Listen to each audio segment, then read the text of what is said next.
কৃষ্ণনগরে বড় ব্যবসায়ী সতীশ নামে এক ব্যক্তি ছিল। তার দুই পুত্র ছিল। বড় পুত্র হলো খোকন আর ছোট পুত্র হলো সুমন। দুই ভাই বেশ পড়াশোনায় ভালো ছিল। বড় ছেলে খোকন ও কলেজে সেকেন্ড ইয়ারে পড়াশোনা করত, আর ছোট ছেলে হাই স্কুলে ক্লাস 10-এ পড়াশোনা করত। দুই ভাই একসঙ্গেই রওনা দিত স্কুল কলেজে। ভাই তাড়াতাড়ি চল, তোকে স্কুলে রেখে এসে আমি আবার কলেজে যাব। দাদা তুমি চলে যাও, আমি একা একাই যেতে পারবো। না, ও কথা বলিস না, তোকে রেখে আমি চলে যাব, আমার কোনো অসুবিধা হবে না। ছোট ছেলে স্কুল শেষ করে তাড়াতাড়ি বাড়ির দিকে রওনা দেয়।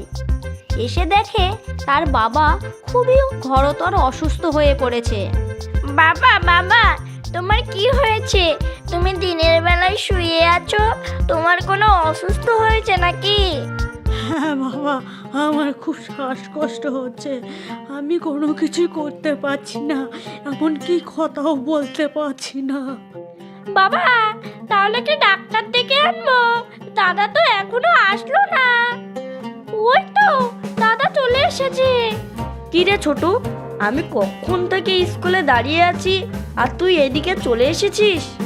আমাদের স্কুল কখন ছুটি দিয়ে দিয়েছে, সেই জন্য আমার স্কুলে দাঁড়িয়ে থাকতে ভালো লাগছিল না, তাড়াতাড়ি বাড়ি চলে আসলাম। তারপরে দেখছি বাবা অসুস্থ হয়ে শুয়ে আছে। দেখো না দাদা, আমি বারে বারে বলছি বাবাকে ডাক্তার দেখে নিয়ে আসি, তাও যাচ্ছে না। বাবা তুমি এক্ষুনি চলো ডাক্তারখানায়, তোমাকে ডাক্তার দেখিয়ে নিয়ে আসি। বাবা তোরা কোনো চিন্তা করিস না, আমার একটু সামান্য শ্বাসকষ্ট হচ্ছিল, সেটা এখনই ঠিক হয়ে যাবে, তোরা কোনো চিন্তাই করিস না, যা খাবার আছে খেয়ে নে। বাবা তোমার এরকম অবস্থা দেখে আমরা খাবো? তোমার যদি কিছু হয় তাহলে আমরা কি করে থাকবো? সতীশ তখন চিন্তা করতে লাগলো যে দুই ছেলের দেখাশোনা কে করবে। না এইভাবে তো দেখাশোনা চলবে না, আমার অবস্থা দিন দিন খুবই খারাপ হয়ে যাচ্ছে, বাড়িতে কাউকে একজন দরকার আছে, তা না হলে ছেলেপিলেকে কে দেখাশোনা করবে, আমাকে একটা বিয়ে শাদি করতেই হবে। সতীশ তখন কাউকে কিছু না বলে একটা গরিব কাঠুরিয়ার মেয়েকে বিয়ে করে নিয়ে বাড়ি আসে। বড় ছেলে খোকন কলেজে যাওয়ার জন্য রেডি হচ্ছিল, আর ছোট ভাই স্নান করছিল। দেখ বাবা খোকন, কাকে নিয়ে এসেছি, দেখ দেখ দেখ। কি হলো বাবা, তুমি এত চিল্লাচিল্লি করছো কেন? তোমার না শ্বাসকষ্ট? যাও ঘরে গিয়ে বসো গা। আর এটা কে? এটা এটা এটা তোমাদের নতুন মা। বাবা তুমি এই বয়সে আবার বিয়ে করেছো? তোমার কি লজ্জা শরম নেই? একটা ছেলে বড় হয়েছে, আবার একটা ছোট ছেলে আছে, তোমার একটুও লজ্জা লাগলো না বিয়ে করতে? দেখ বাবা খোকন, তোদের কথা ভেবেই আমি তোদের জন্য মা নিয়ে এসেছি। না বাবা, আমি একে কোনোদিন মা বলে মানবো না। আমার একটা মা ছিল, সেই মাটা মারা গেছে। বড় ছেলে তখন রাগ করে বাড়ি থেকে বেরিয়ে যায় কলেজে। ও গিন্নি, তুমি কিছু মনে করো না। না গো না, তুমি কোনো চিন্তা করো না, ওরা এখন ছেলে মানুষ, ওদেরকে আমাকে মানিয়ে নিতে কিছুদিন কষ্ট হবে। বড় ছেলে বাড়িতে কারোর সাথে ঠিক করে কথাও বলতো না, খাওয়া দাওয়াও করতো না, তার সৎমা খেটে ডাকে। বাবা খোকন, তোমাদের জন্য টেবিলে খাবার রেখেছি, খেয়ে কলেজে যাও সোনা। বলেছি না আপনাকে কোনোদিন আমি মা বলে মানবই না, আর আপনার হাতে কোনো খাবারই খাবো না। খোকন, তুই কেন বুঝছিস না, এ তোদের মা হয়, খাবারটা খেয়ে নে বাবা। আমি বলেছি না, কখনো অচেনা মহিলাকে আমি মা বলে ডাকবো না। আমি চললাম কলেজে।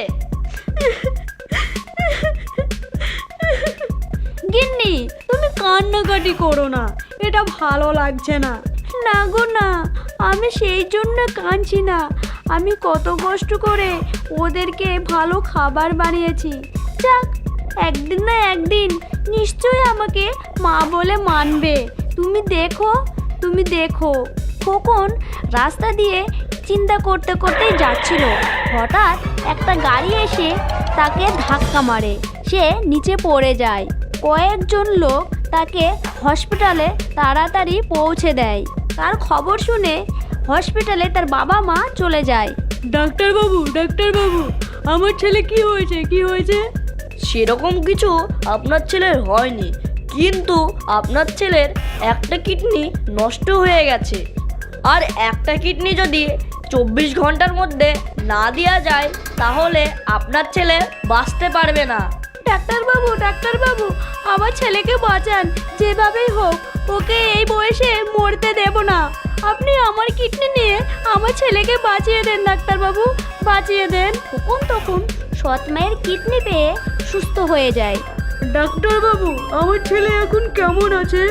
কংগ্রাচুলেশন, আপনার ছেলে খুব তাড়াতাড়ি সুস্থ হয়ে গেছে।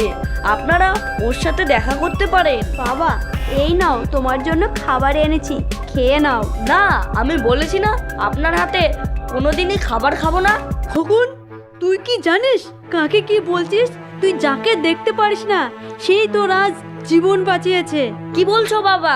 হ্যাঁ, ডাক্তার বলেছিল 24 ঘন্টার মধ্যে তোর যদি একটা কিডনি না দেওয়া যায় তাহলে তুই মারা যাবি। আর এই তোর মা তোকে একটা কিডনি দিয়ে জীবন বাঁচিয়েছে। বাবা, তুমি সত্যি বলছো? মা, তুমি আমাকে পেটে না ধরলে কি হবে? তুমি আমার জীবন বাঁচিয়েছো, তুমি আজ থেকে আমার মা।